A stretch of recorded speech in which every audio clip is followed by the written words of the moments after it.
लग्नाची बेडी या मालिकेच्या आजच्या भागामध्ये आपण पाहणार आहोत. विनू राणीला म्हणत असतो की मम्मा तू आजीला माझ्या मोबाईलचा पासवर्ड सांगू नको, नाहीतर ती सावीचा नंबर डिलीट करेल.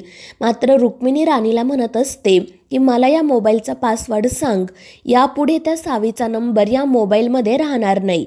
आणि त्यामुळे विनू खूप पॅनिक होतो आणि तो रुक्मिणीजवळ जाण्याचा प्रयत्न करतो. मात्र त्या गडबडीमध्ये त्याचा पाय घसरतो आणि तो जिन्यावरून खाली पडतो आणि ते पाहून सगळ्यांनाच मोठा धक्का बसतो. राघव आणि राणी मोठ्याने ओरडून विनूजवळ जातात. विनू खूप जोरात पडलेला असतो, त्याचा पाय खूप दुखत असतो आणि त्यामुळे सगळेच काळजीत पडतात.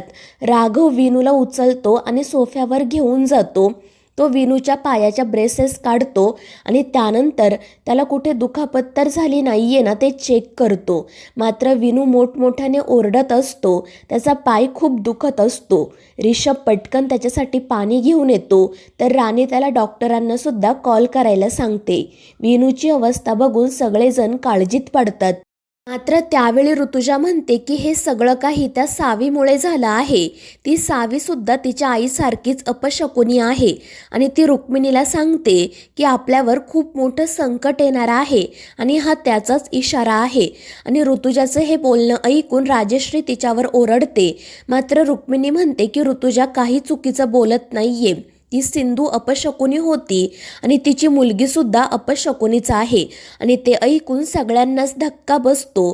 राजश्री म्हणत असते की वहिनी हे काय बोलताय तुम्ही? जर ती सावी आपल्या राघवची मुलगी असती तरीसुद्धा तुम्ही असंच बोलला असता का? ती लहान मुलगी आहे, तिची या सगळ्यामध्ये काही चूक. मात्र रुक्मिणी काही समजूनच घेत नाही. ती सावीबद्दल वाटेल ते बोलत असते आणि त्यामुळे विनू म्हणतो की आजी तू प्लीज सावीबद्दल काही बोलू नको, ती खूप चांगली आहे. मात्र रुक्मिणी त्याच्यावर देखील ओरडते आणि त्यामुळे राघव चिडतो.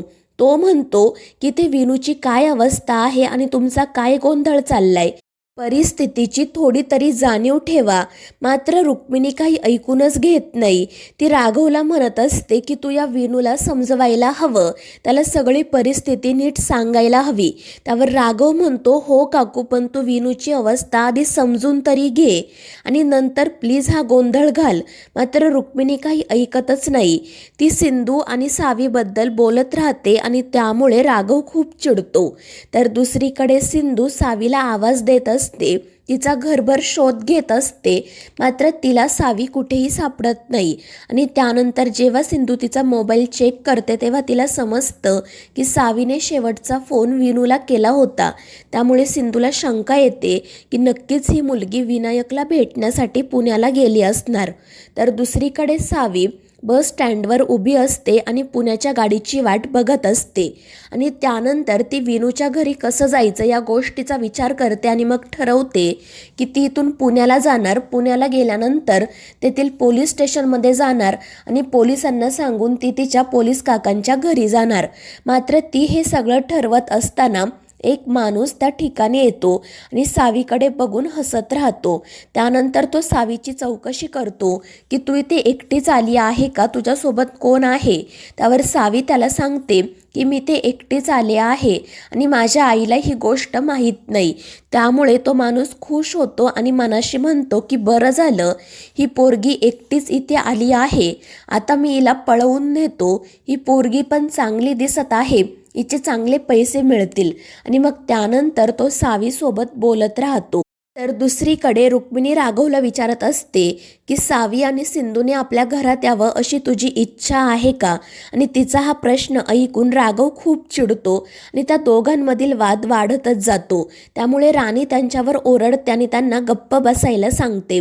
तर राजश्री सिंधूने विनूसाठी जे औषध दिलेलं असतं ते घेऊन येते. राघव पटकन ते औषध विनूच्या पायाला लावायला सुरुवात करतो. मात्र रुक्मिणी म्हणते की मला ती बाई, त्या बाईची मुलगी आणि तिने दिलेलं औषध या घरात नको आहे आणि ती त्या औषध बाहेर फेकून द्यायला निघते. त्यामुळे सगळ्यांनाच धक्का बसतो. राघव रुक्मिणीला थांबवतो आणि मोठ्यानेच तिच्यावर ओरडतो. मात्र रुक्मिणी काही ऐकून घ्यायलाच तयार नसते. तर दुसरीकडे सिंधू मंगूला कॉल करते आणि सावीबद्दल सांगते. सावी घरात सापडत नाहीये हे कळल्यानंतर तो देखील काळजीत पडतो. तो सिंधूला विचारतो की तू तिच्या मित्रमैत्रिणींना फोन केलास का? त्यावर सिंधू म्हणते, हो मंगेश, मी सगळ्यांना कॉल करून विचारलं पण सावी कुठेच नाहीये. ती तुझ्याकडे तरी आली आहे का? त्यावर मंगू म्हणतो, नाही ग, जर ती माझ्याकडे आली असती तर मी तुला सांगितलं नसतं का? त्यावर सिंधू रडतच म्हणते की मला असं वाटत आहे की ती विनूला भेटण्यासाठी पुण्याला चालली आहे. मात्र या गोष्टीवर मंगूचा विश्वास बसत नाही. तर सिंधू त्याला म्हणते की मला खरंच खूप काळजी वाटत आहे, तू ताबडतोब घरी निघून ये. त्यावर मंगू हो म्हणतो आणि लगेच सिंधूच्या घरी जाण्यासाठी निघतो. तर दुसरीकडे तो माणूस सावीला म्हणत असतो की तुला पुण्याला जायचं आहे ना, मग मी तुला पुण्याला सोडतो, तू माझ्यासोबत गाडीवर चल. त्यावर सावी म्हणते, पण तुम्हाला पोलीस काकांचं घर माहिती आहे का? त्यावर तो माणूस म्हणतो, हो, मला पोलीस काकांचं घर माहिती आहे. पुण्यामध्ये माझ्या खूप ओळखी आहेत, मला तिकडचं सगळं काही माहिती आहे. आणि ते ऐकून सावी खूपच खुश होते. ती त्या माणसाला विचारते, पण आपल्याला गाडीवर पुण्याला जाता येईल का? त्यावर तो माणूस म्हणतो, हो, जाता येईल, कारण पुणे खूप लांब नाहीये. आणि तो सावीला म्हणतो की चल पटकन माझ्या गाडीवर बस. आणि त्याचसोबत तो सावीला चॉकलेटही देतो. मात्र सावी म्हणते की माझ्या आईने सांगितलं आहे की अनोळखी लोकांकडून कधीच काही घ्यायचं नाही. तर तो माणूस म्हणतो, अगं पण मी अनोळखी कुठे आहे, आपण तर कधीपासून एकमेकांसोबत गप्पा मारतोय. आणि मग तो सावीला पटकन गाडीवर बसायला सांगतो. मात्र सावी मोठ्याने ओरडून म्हणते की मी लहान आहे म्हणून काय तुला मूर्ख वाटले का? तू मला पळवून घेऊन जाण्याचा प्रयत्न करतोय ना, थांब, मी आता पोलिसांनाच फोन करते. त्यावर तो माणूस म्हणतो, अगं मी इथे तुझी मदत करतोय आणि तू आता पोलिसांना सांगणार का? मात्र सावी म्हणते, थांब, मी पोलिसांना लगेचच फोन करते.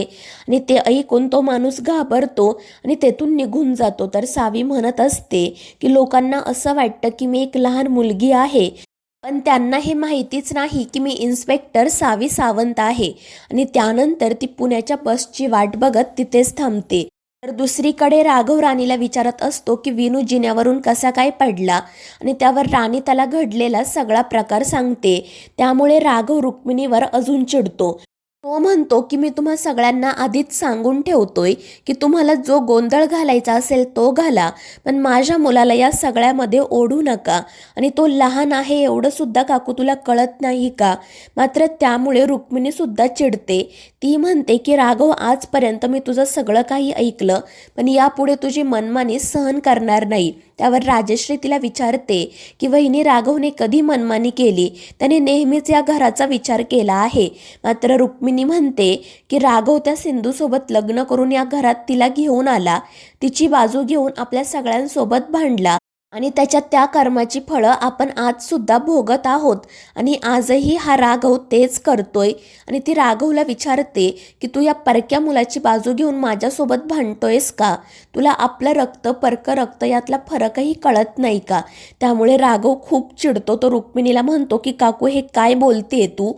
विनू माझा मुलगा आहे आणि त्याच्याबद्दल असं बोललेलं मला चालणार नाही. आणि ते ऐकून रुक्मिणी सुद्धा चिडते. तर दुसरीकडे सिंधू सगळीकडे सावीचा शोध घेत असते आणि शेवटी बस स्टँडवर तिला सावी सापडते. सावीला बघून तिला खूप आनंद होतो. ती पळतच जाऊन तिला मिठी मारते आणि ती कुठे चालली होती ते विचारते. त्यावर सावी म्हणते की आई, मी विनूला भेटण्यासाठी चालले होते, कारण तुम्ही कोणीच मला त्याला भेटू देत नाही. आणि त्यामुळे सिंधू तिला समजावते आणि मग ती सावीला घरी घेऊन जाते. तर मित्रांनो, या मालिकेच्या पुढील भागांमध्ये आपण पाहणार आहोत, अन्वी रुक्मिणीला म्हणत असते की आजी, तुझ्याचमुळे विनायक घर सोडून निघून गेला आहे. तर मित्रांनो, या मालिकेच्या पुढील भागांच्या अपडेटसाठी आपल्या चॅनेलला सबस्क्राईब करा.